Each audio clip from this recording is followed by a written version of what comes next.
네, K는 인물 포커스입니다. 4월 2일에 치러지는 부산시 교육감 재선거를 앞두고 부산시 교육감 예비 후보로 등록한 분들과 함께 부산 교육이 나아가야 할 방향에 대해서 얘기해보는 시간 가져보고 있습니다. 오늘은 김석준 전 부산시 교육감 모시고 말씀 한번 나눠보겠습니다. 네, 안녕하십니까? 네, 반갑습니다. 네, 반갑습니다. 먼저 이번 교육감 재선거에 출마를 하게 된 이유부터 먼저 들어보겠습니다. 네, 지금 우리 부산 교육이 크게 흔들리고 있습니다. 그동안 보여주기식 전시행정 그리고 일방적으로 밀어붙이기식 불통행정 때문에 학교 현장이 너무 어려워하고 있습니다. 그런 상황에서 교육감까지 부재한 이런 상황이기 때문에 부산 교육이 크게 이 위기를 맞고 있다 이렇게 생각합니다.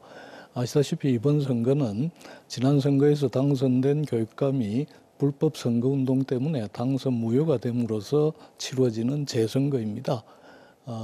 지난 선거에서 1.65% 차이로 아쉽게 패배한 저가 이번에 다시 우리 시민과 교육가족들의 선택을 받기 위해서 출마를 결심하게 되었습니다.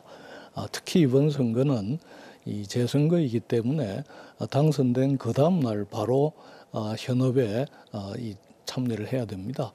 그래서 인수위원회를 구성하기도 어렵고 또 실제로 수습이나 연습 기간도 없이 바로 현장에서 일을 처리해야 되기 때문에 다른 어떤 때보다도 경험과 능력이 필요합니다.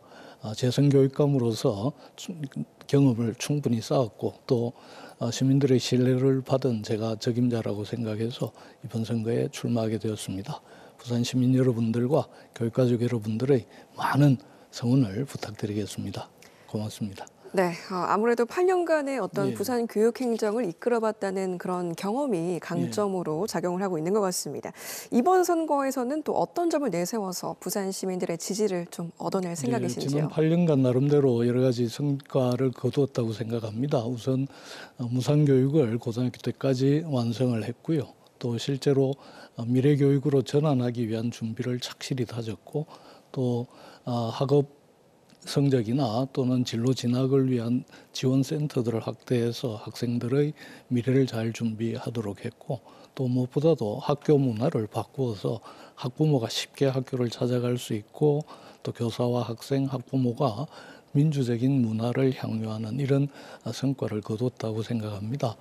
이번에 다시 제가 일을 하게 되면 지금까지 해왔던 그런 일들 위에다가 특히 우리 부산의 어려운 과제로 대두되고 있는 인구 절벽 또 지역 소멸 문제에 대해서 이제는 교육청에서 적극적으로 참여하고 또 역할을 해야 된다라고 생각합니다. 그래서 우리 부산의 젊은이들이 다른 지역으로 빠져나가지 않도록 우리 부산 젊은이들을 위한 창업지원센터나 이런 걸 폐교를 활용해서 적극적으로 이 지원을 하고 또 더 나아가서는 지역사회에서 필요로 하는 여러 가지 기능들을 교육청에서 솔선해서 찾아나가서 지원할 생각입니다. 그리고 지금까지 열심히 해왔지만 또 우리 부산을 아이 키우기 좋은 도시로 만들기 위해서 특히 앞으로는 유아교육도 사립유치원에 대한 무상교육 실현을 지원하고 또 초등학교의 경우에는 입학준비금을 지원해드리고 또 중고등학교 학생들을 위해서는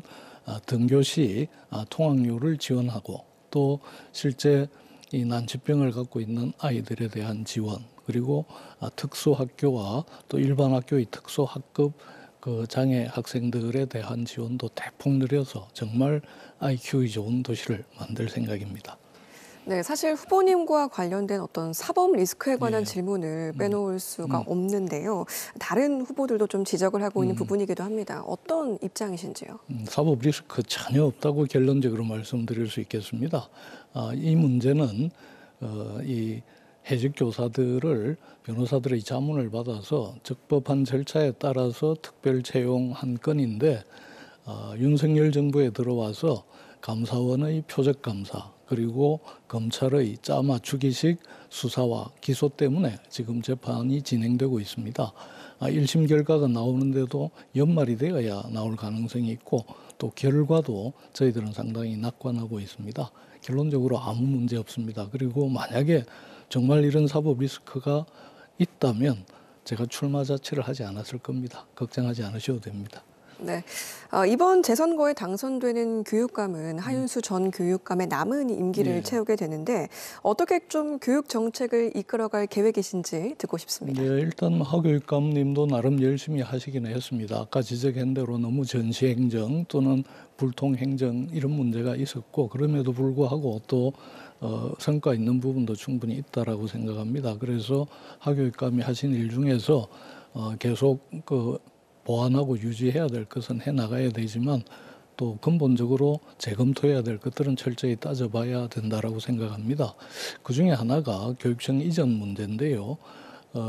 하 교육감이 좀 느닷없이 교육청 이전하겠다는 사업을 추진하고 있는데 지금 우리 교육청은 세운 지가 38년 정도 됩니다. 그런데 부산에 38년 넘게 된 학교가 40%가 넘습니다.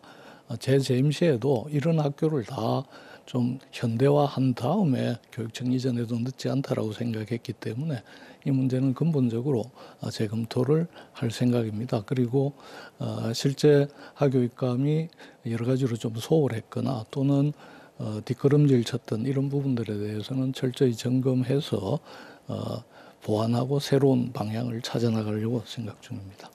네, 그럼 이번 선거에서 전면에 좀 내세우고 있는 대표 공약 어떤 게 있는지. 네. 일단은 이 부모 찬스 대신에 공교육 찬스를 확실히 세우려고 생각합니다. 결국 부모의 소득 격차에 따라서 우리 학생들의 학력 격차가 생기는 이런 문제를 줄이기 위해서 공교육 차원에서는 모든 학생들한테 기본 학력을 확실히 보장하고 더 나아가서는 소위 AI라든지 이런 새로운 이 교수 기법들을 적극적으로 활용해서 학생 맞춤형 지도를 가능하게 함으로 해서 공교육만 제대로 받아도 큰 차이 없이 아이들이 자기 미래를 열어갈 수 있도록 할 생각이고요. 또 하나는 그래서 AI 교육에 대한 적극적인 지원 그리고 AI를 활용한 빅테크 기업들과 우리 아이들을 제대로 가르치기 위한 협업을 증대시키려고 합니다. 특히 AI는 이제 어쩔 수 없이 대세이고 그래서 우리 아이 누구라도 AI를 잘 활용할 수 있는 능력을 길러주는 게 무엇보다 중요하기 때문에 특히 AI 활용하고 관련해서는 질문하는 능력을 키워야 됩니다. 질문을 어떻게 하느냐에 따라서 AI 답이 달라지기 때문에 아이들이 질문을 잘할 수 있는 능력을 키우기 위해서 프롬프트 엔지니어링이라고 하는 이런 새로운 기술들을 교육과정에 도입해서 아이들 능력을 키워줄 생각을 하고 있습니다. 그리고 마지막으로 저희가 생각하고 있는 것 중에 하나는 이 학교와 학부모의 부담을 최소로 줄여드릴 수 있는 그래서 우리 선생님들이 편하게 아이들 가르치고 보살피는 일에 집중할 수 있는 이런 행정 체계의 합리화 또 전반적인 시스템을 개선할 이런 준비들을 하고 있습니다. 네, 현재 진보 진영 후보 단일화를 위해서 구성된 부산 민주진보 교육감 추진위원회가 제시한 어떤 방식의 논의에서는 불참을 하겠다는 입장을 내보셨습니다. 다자구도 측면에서의 어떤 가능성은 좀 있다고 보시는지요? 아니요, 그건 다자구도의 문제가 아니라 우선 저는 교육감 선거를 보수와 진보로 나누어서 진영 대결로 이렇게 몰아가는 것이 절대로 바람직하지 않다라고 생각을 합니다. 누가 더 우리 아이들의 미래를 잘 책임질 정책과 그걸 실현할 의지가 있는지 이걸 가지고 판단해야 되는데 진영으로 나누는 것 자체에 대해서 저는 동의하지 않고요. 그다음에 이제 이게 어차피 선거기 때문에 선거에서는 이겨야 하고 그러기 위해서 필요하다면 단일화도 해야 된다라고 생각합니다. 그런데 이 단일화를 시기와 방법을 잘 판단해서 해야 되는데 지금 좀 전에 말씀하신 추진위에서 추진하는 단일화는 시기적으로도 적절하지 않을 뿐 아니라 방법 면에서도 위법의 소지가 충분히 있는 이런 일이기 때문에 저는 참여하지 않겠다고 한 겁니다. 이번 선거가 전임 교육감의 불법 선거 때문에 치루어지는 재선거인 만큼 위법이라든지 불공정의 문제는 범하지 않아야 되는데 지금 추진위에서 추진하는 방식에 그런 걱정이 많기 때문에 참여하지 않겠다라고 한 겁니다. 네, 이번 부산시 교육감 재선거에도 최선을 다하시는 모습 기대해 보겠습니다. 오늘 말씀 감사합니다. 네, 잘하겠습니다. 고맙습니다.